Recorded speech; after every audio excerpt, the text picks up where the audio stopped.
இன்றைக்கி நமக்கு பாலக் பன்னீர் எப்படி செய்கிறதுன்னு பார்க்கலாம்.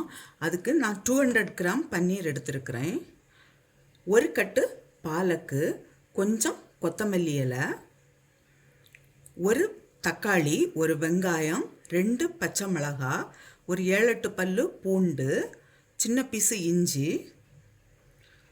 கொஞ்சம் உலர்ந்த வெந்தயக்கீரை, கசூரி மேத்தின்னு சொல்லுவோம் இல்லையா அது, 3/4 ஸ்பூன் சில்லி பவுடர், 3/4 ஸ்பூன் தனியா பவுடர், 1/2 ஸ்பூன் மஞ்சள் தூள். அப்புறம் தாளிக்கிறதுக்கு ஒரு 2 சின்ன பீஸு பட்டை, 2 லவங்கம், ஒரு ஏலக்காய், கொஞ்சம் சோம்பு. இப்போ நான் இதெல்லாம் கட் பண்ணிட்டு வரேன். இப்போ கீரை, வெங்காயம் எல்லாமே கட் பண்ணியாச்சு. இப்போ நமக்கு செய்கிறதுக்கு தொடங்கலாம். இப்போ ஒரு வாணலியில் கொஞ்சமாக ஆயில் விடலாம்.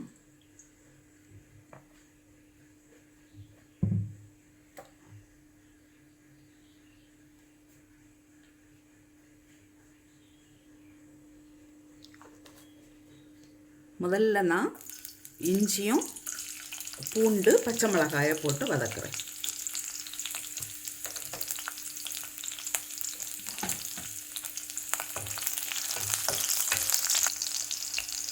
இப்போ பூண்டும் இஞ்சியும் கொஞ்சம் வதங்கின பிறகு வெங்காயம் போட்டு வதக்கலாம்.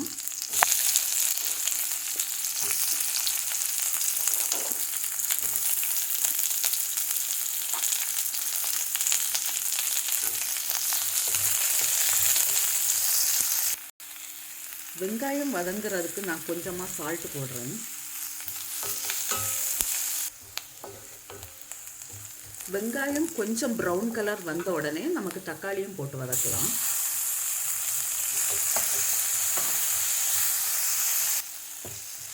இப்போ தக்காளி இவ்வளோ வதங்கின போதும், நமக்கு கீரையை போடலாம்.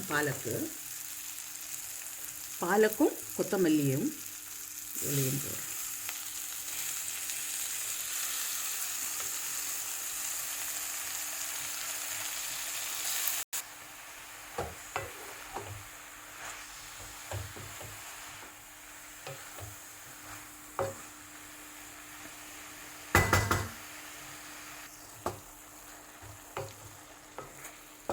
பாலக்கு ரொம்ப நேரம் ஒன்றும் வதக்க வேண்டாம், இவ்வளோ போதும். நான் இப்போ ஸ்டவ் ஆஃப் பண்ணுறேன்.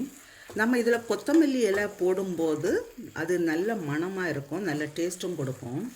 இது இப்போ ஆறின பிறகு நமக்கு இதை மிக்சியில் நமக்கு இதை கிரைண்ட் பண்ணி எடுக்கலாம்.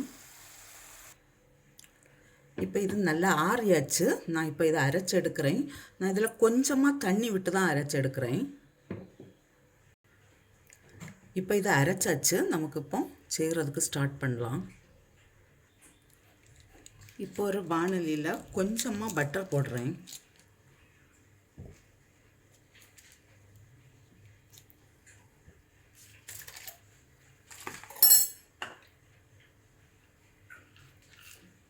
இந்த பட்டை, கிராம்பு, ஏலக்காய் இதையும் போடலாம்.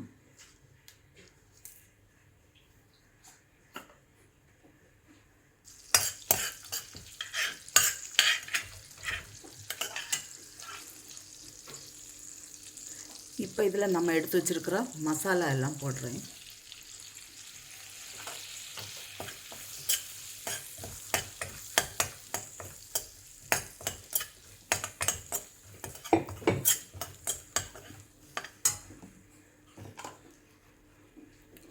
அரைச்ச பாலக்கீரை எல்லாம்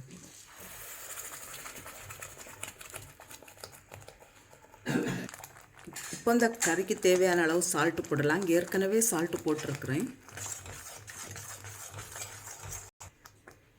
இப்போ நாம் எடுத்து வச்சிருக்கிற பன்னீரையும் போடலாம். இப்போது உலர்ந்த வெந்தயக்கீரையை போடலாம்.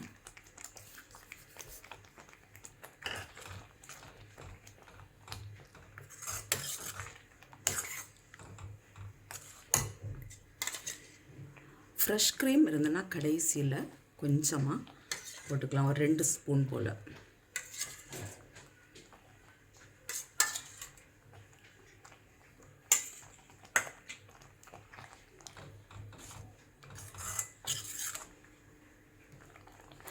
இப்போ இது ஆயிடுச்சு. நான் ஸ்டவ் ஆஃப் பண்ணுறேன். நமக்கு இது இன்னும் சர்விங் பவுலுக்கு மாற்றலாம்.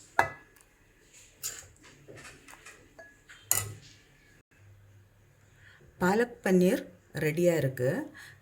இது வந்து சப்பாத்திக்கு கூட நல்லா இருக்கும். நான் இப்போ சப்பாத்திக்கு கூட தான் இதை சர்வ் பண்ணுறேன்.